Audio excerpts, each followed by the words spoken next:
کوئی یہ کہے کہ غنیۃ الطالبین میں تو رفع یدین لکھا ہوا ہے، اگر رفع یدین لکھا ہے تو یہ حافظ عادل جمال اور سے بات کر رہا ہے، مجھے کوئی شہر سے کتاب نہیں خریدنی پڑے گی، میرے گھر پڑی ہوئی ہے۔ غوث اعظم ہاتھ ناف کے نیچے باندھتے تھے جہاں اہل سنت باندھتے ہیں۔ آپ تراویح کی نماز کتنی پڑھتے ہیں؟ غوث اعظم بھی 20 پڑھتے تھے۔ 8 پڑھنے والا کیسے ان کو دلیل بنا سکتا ہے؟ مطلب کی بات آئی تو وہ چن لی۔ تم کہتے ہو کہ دیوار کے پیچھے نبی نہیں جانتا، غوث اعظم سے پوچھ لو کہ ان کا عقیدہ کیا ہے۔ غوث اعظم کہتے ہیں رب نے ایسے بندے پیدا کیے ہوئے ہیں زمانے میں، دیواروں کی بات تو دیواروں کی ہے، فرماتے ہیں جو دلوں کے اندر چل رہا ہوتا ہے اللہ کا ولی وہ بھی دیکھ لیتا۔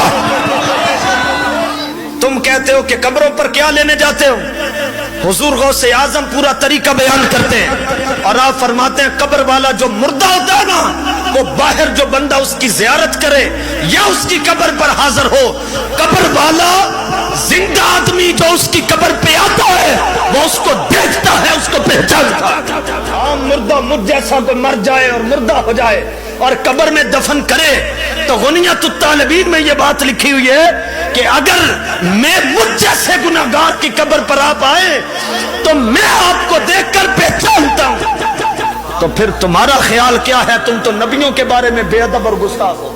میں اگلے دن ایک بندے کی بات سن رہا تھا، وہ کہتا ہے کہ رسول اللہ دور سے نہیں سن سکتے، ہاں قبر پہ کوئی آ کر سلام کرے تو پھر سن لیتے ہیں۔ اس کو بندہ پوچھے کہ یہ قید تمہارے باپ نے لگائی ہے، یہ تقسیم کیا حدیث میں ہے؟ کیا یہ قرآن کی آیت ہے کہ رسول اللہ قبر پر تو سلام سنتے ہیں، دور سے نہیں سنتے؟ یہ قید کس نے لگائی ہے کہ وہ قبر پہ آنے والے کو پہچانتے ہیں، دور والے کو نہیں پہچانتے؟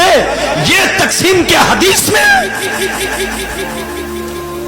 کیا تو نے رسول کے سننے پر پیرے بٹھا رکھے ہیں کہ وہ نہیں سن سکتے؟ اور اگر حدیث پاک میں یہ مل جائے کہ سرکار نے فرمایا میرا امتی جہاں پر بھی مجھ پر درود پڑے میں اس کو پہچانتا بھی ہوں، سنتا بھی ہوں، کیا کہتا؟ اچھا مجھے ایک بات بتائیں، مدینے سے یہ پاکستان یہ سرکار کے لیے دوری ہے؟ قرآن تو کہتا ہے نبی اولا بالمؤمنین من انفسہم، نبی مومنوں کی جانوں سے بھی قریب ہے۔ نبی مومنوں کی جانوں سے بھی، جان کتنی شاہ رگ سے بھی قریب ہوتی ہے۔ اللہ کی جب اپنی باری آئی نا تو اس نے کہا وَنَحْنُ أَقْرَبُ إِلَيْهِ مِنْ حَبْلِ الْوَرِيدِ، میں شاہ رگ سے بھی قریب ہوں۔ اپنے محبوب کی باری آئی تو فرمایا جانوں کے بھی قریب ہے۔ بات ایک ہی تھی، جانوں کے قریب کیا کس نے ہے؟ بندے کی شاہ رگ کٹ جائے تو جان پھر بھی رہتی ہے، شاہ رگ کٹ جاتی ہے تو جان پھر بھی، آپ نے دیکھا بکرے پہ چھری پھیرے، شاہ رگ کٹ گئی لیکن جان نکلنے تک وہ جان قریب ہے کہ شاہ رگ قریب ہے؟ بولیے، جان قریب ہے کہ شاہ رگ قریب ہے؟ میں یہ نہیں کہنا چاہ رہا کہ حضور کا مقام رب سے بڑا ہے، لعنت ہے اس پر جو یہ سوچے بھی، ہمارا عقیدہ یہ نہیں، لیکن رب جانتا تھا کہ مجھے تو سارے ہی مانتے ہیں، لیکن یہ بات میں نے اس لیے کی ہے تاکہ ان الو کے پٹھوں کے عقیدے درست ہو جائے جو میرے نبی کے بارے میں بات عقیدہ ہے۔ فرمایا میں شاہ رگ سے بھی قریب ہوں اور مصطفیٰ جانوں سے بھی قریب ہے۔ جو جانوں سے بھی قریب ہیں وہ دور کب ہوئے ہیں تجھ سے؟